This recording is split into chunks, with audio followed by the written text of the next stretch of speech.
Hello, ladies and gentlemen. Hope you're having a good day, and welcome to the channel. I'm just picking up my SR5 2023 TRD off-road double cab. This is the first time I've driven this truck in actually quite a while because we had the TRD Pro, and that just got picked up about 10 minutes ago. So I always feel like of all the videos I make and of all the times I get to drive these Tundras, videos like this probably matter more than most. They're very eye-opening to not just you, the viewers who are considering Tundra, but to me, the owner, going from something high-end like a TRD Pro with an iForce Max engine into a lower trim like this SR5 with the regular iForce. What are some of the things I like and dislike after getting out of something $15,000 more than this one? If you don't know MSRP stuff real quick, this is a fully loaded 2023 TRD off-road SR5 double cab. This is about 57 and change, and the Pro we were in was 72 and change, so about $15,000 difference. Now, the good part about the TRD Pro, you get a lot of standard options. Like, the thing comes fully loaded. It's like a limited on steroids, right? But with the SR5, it's a basic truck, and you build it up from there, and you see things like this, $57,000. If this was a Crew Max, this puppy right here would probably be 59, 60 grand. That's the way I'm looking at it. But I always notice things I like and dislike. There are great things about both trucks. Let's start with the iForce Max, and maybe an opinion that's not super popular among some of the owners. Now, I've had the pleasure of driving quite a few of both of the trucks, regular iForce and iForce Max, and the difference in the engine feel is it's pretty intense. It's pretty, I don't know, it's night and day. They're not the same engine. Of course, they're the same engine, 3.4 liter twin turbo V6 on paper. One's a hybrid, and this one here is just your regular engine, but the feel is completely different. This engine here in the SR5, it feels powerful. It feels smooth. And that is the biggest difference, I think, between the iForce Max and the iForce is the word smooth. It shifts flawlessly. It doesn't go on and off between battery and engine. The brakes are way better in the regular iForce. They feel like regular brakes, not, hybrid brake regen brakes where the truck's kind of like, it just has a feel to it when you hit the brakes, like it's grabbing constantly. It's not just like you lay onto the brake and it smoothly slows down. It's more like a grab constantly. That's something to get used to. But jumping back into the SR5, I got to tell you, like, there's so much technology in this, it doesn't feel like it's too much of a step down. Now, my wife, we drove around in the TRD Pro all week long, and when she has certain things to say about the truck, I always listen, because she doesn't care about cars. So the stuff that she's saying, it's something that you should really take into account because it's another perspective from somebody who doesn't, know these certain weird things, like doing a channel for 7 years. She mentioned two things with the iForce Max TRD Pro versus this. Number one, and she said this in the limited I had the week before, which is also an iForce Max, and I want to hear you guys chime in if you had the pleasure of driving both engine choices. She said the air conditioning is just not good in the iForce Max. In this truck right now, I just started this thing up after sitting for a week, turned on the AC, and it's already nice and cool in here. For some reason, with that iForce Max engine, that just was not the case. We always had to ride with the windows down, and hopefully halfway to where we were, we would start getting some actual air. That was a big thing she said. She also said that the ventilated seats that come in the limited and up are way better than what we used to have in my 2017 Platinum. These ones actually do cool you down. So that was her two big takeaways from it. The AC and the ventilated seats are actually worth it versus when we had the Platinum 2017, they really didn't do much at all. They weren't the best in the business, I'll say that. But as far as the overall driving experience of the truck, this is just a regular SR5. No one cares about it. It's black exterior. It's got some chrome on it. It says TRD Off-Road. If you don't know your Tundras or your half-ton trucks, you're not taking a second look at this. But in that white TRD Pro with a red interior, people were gazing at it no matter where I was with it. Gas station, at the food store, no matter where that truck went, people were looking at it. Driving down the road in this heavy traffic, where, summer down by the shore, there's nothing but traffic everywhere. There were eyes on this truck. It didn't matter if you were a fan of pickup trucks or not.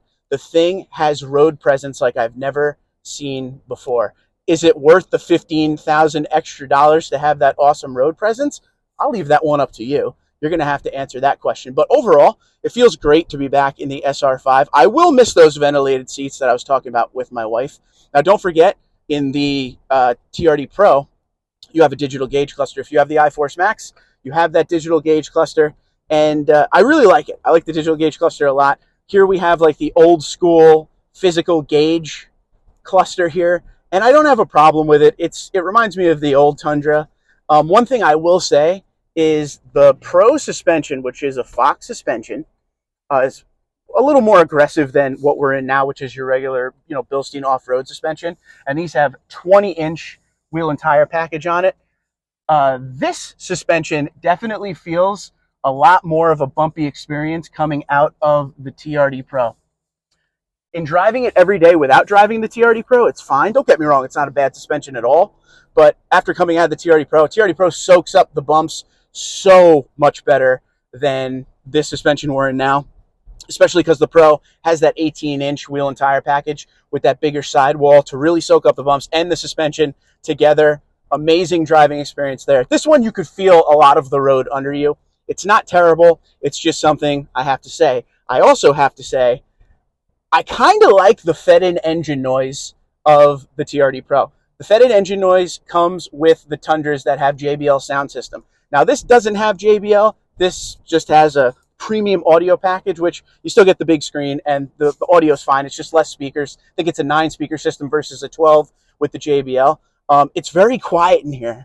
I kind of like the sound of that fed-in engine noise. I want to hear what you guys think in the comments below about that engine noise. If you don't like it, you can turn it off. Driving experience wise, the iForce Max is a very powerful engine. When you put your foot down, not even all the way, gradual press down of the gas pedal, you can really feel that torque pull you up and go. The one thing that I do notice versus Pro and this feels springy, ready to go. Feels like it had a bunch of caffeine. We're ready to get down the road. Does not lag. Does not feel slow at all. It actually feels very light. The Pro feels heavy. And I felt that way in the Limited. It's because of the batteries in the back seat and the hybrid and all that. It just feels heavy. You get that extra horsepower and torque with the iForce Max engine. You're going to need that to get up and go and get down the road nice and fast, because it just felt like there was more weight. And not just like, oh, of course it's more weight, the truck's heavier, but it was a significant feeling that it did feel quite heavy. There was no turbo lag or anything like that. It didn't, sag on the road. It didn't drift all over the place. Nothing like that. The suspension was great. The suspension's great in this. The whole new platform of the new Tundra is an amazing driving experience, but you could definitely feel there was a lot more weight under you. Speaking of weight, this is a double cab. That was a Crew Max because the Pro only comes in the Crew Max. Man, do I miss the Crew Max. I will tell you right now, I did this double cab as a little test. My wife and I don't use the back seats too often, so I figured, let me try to save a little money. No one has the double cab out there. Let me talk about ownership with the double cab. Well, if I could go back in time, I would get a Crew Max, because even when you don't use your back seats often, it's always good to have them when you need them. And these back seats are pretty much useless. I mean, we throw our Stop and Shop bags back there, like the reusable bags. There's some tools under the seat, like socket set, stuff like that, just for the things I use on a day-to-day basis. But overall, there's not a lot of space back there. One thing I did miss when I was in that TRD Pro is this truck here actually has the underseat storage, because it's the regular iForce engine. iForce Max, no underseat storage, because that's where the batteries go. So I guess at the end of the day, it was a pleasure to drive the TRD Pro. Would I want to own it? I mean, I owned one for a little while. It was just too expensive. And that's kind of where it comes to. The price is pretty insane. Why would I pay $72 when I could pay $57 and be completely happy in this? I still have the big 14-inch screen. I still have a great driving experience. I have TRD off-road-esque stuff in this, meaning the crawl control, locking rear diff. I have all that stuff if I ever need it or want it. The truck will, it tows well. Like, it does everything these high-end trucks could do. It's just a matter of preference. I think the outside looks great. This has the 20-inch wheel and tire package from the 1794 Limited and Platinum, we could say now, for 2024. I'm happy in this truck. I'm missing things like the auto leveling premium headlights, but these LEDs do great. This has 360 bird's eye, trailer backup assist. This has a lot of stuff in it to keep me happy. So if someone came up to me right now and they were like, hey, let's trade you that SR5 and we'll give you a Pro, my first question would be like, am I paying the difference? Because if they were handing me the Pro for the same amount of money, I mean, sure, I'll take all the extra options. But at the end of the day, I was very excited to get back in this truck. I'm very happy to be driving it again. I actually did miss it a little bit. Like I said, the Pro had a great driving experience. The iForce Max is a fun engine to drive around in, but this here does the job just fine. Not an issue at all. I want to stress that to you. If you're in the market for these Tundras, you got to test drive the Max and you got to test drive the regular iForce and really see if it's worth that extra money. I started with the iForce Max in my ownership. I now have a regular iForce, and to be completely honest with you, I'm totally content and happy in what I'm in now, and I saved about $15,000 coming down to this, and I'm thrilled. I'm being completely honest with you. Love the Pro. Happy I'm able to drive them every once in a while, but I'm good. And I want to hear what you guys think. If you have any questions, comments, or concerns, like I said, I feel like these videos are the most important for you and me, because when I get back into the truck here, yeah, I want to be able to tell you exactly how I feel. I drove the Pro 15-20 minutes before it was picked up, and a half hour later, here we are. Half hour, 45 minutes later, I should say. Here we are in this. So I'm getting a direct comparison here, but this one is just fine, does the job. It's fast. We're going to end the video right. We're making a turn onto a main road, and you can see for yourself, it gets up to speed. You won't be able to hear it because I got this great mic on, 55 already. You can hear the turbos, which is the coolest part. You spend this kind of money. I know a lot of you guys like the V8, and I get it, but if you're going to spend the money on the turbos, you might as well hear it. So I thank you guys for watching. Let me know what you think. If you have any comments, at the end of the day, the moral of the story, the Pro is a great time. If you have the money, check it out. If you don't have the money, the iForce engine isn't just something to settle for. You will be happy in it. It's a great driving experience in itself, and I absolutely love the brakes in the iForce.